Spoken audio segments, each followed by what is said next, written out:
Genesis chapter 32. And Jacob went on his way, and the angels of God met him.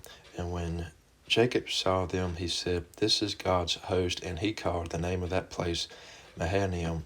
And Jacob sent messengers before him to Esau his brother unto the land of Seir, the country of Edom. And he commanded them, saying, "Thus shall you speak unto my lord Esau, thy servant Jacob said thus, I have sojourned with Laban, and stay there until now.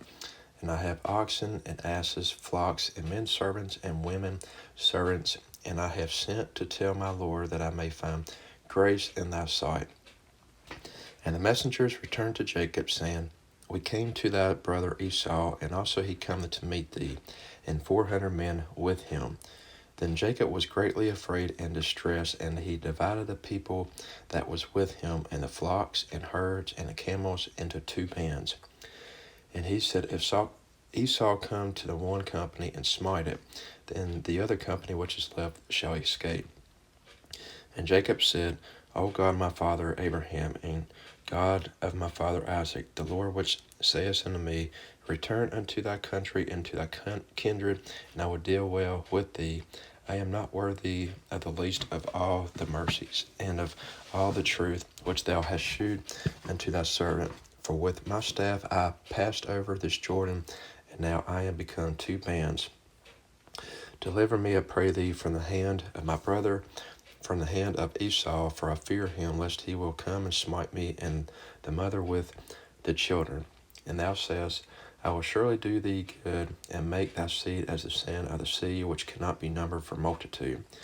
And he lodged there that same night, and took of that which came to his hand a present for Esau his brother, 200 she-goats, and 20 he-goats, 200 ewes, and 20 rams, 30 milch camels with their colts, 40 kine, and 10 bulls, 20 she-asses, and 10 foals. And he delivered them into the hand of his servants. Every drove by themselves, and said unto his servants, "Pass over before me, and put a space betwixt drove and drove." And he commanded the foremost, saying, "When Esau my brother meeteth thee, and asketh thee, saying, Whose art thou, and whither goest thou, and whose are these before thee?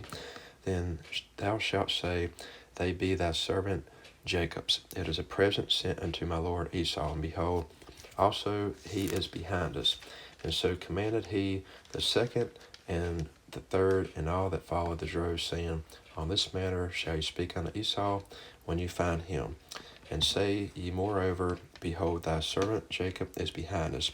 For he said, I will appease him with the present that goeth before me, and afterward I will see his face, peradventure he will accept of me." So went the present over before him, and himself lodged that night in the company. And he rose up that night, and took his 2 wives, and his 2 women servants, and his 11 sons, and passed over the ford Jabbok. And he took them, and sent them over the brook, and sent over that he had. And Jacob was left alone, and there wrestled a man with him until the breaking of the day. And when he saw that he prevailed not against him, he touched the hallow of his thigh, and the hallow of Jacob's thigh was out of joint as he wrestled with him. And he said, "Let me go, for the day breaketh." And he said, "I will not let thee go, except thou bless me." And he said unto him, "What is thy name?" And he said, "Jacob." And he said, "Thy name shall be called no more Jacob, but Israel.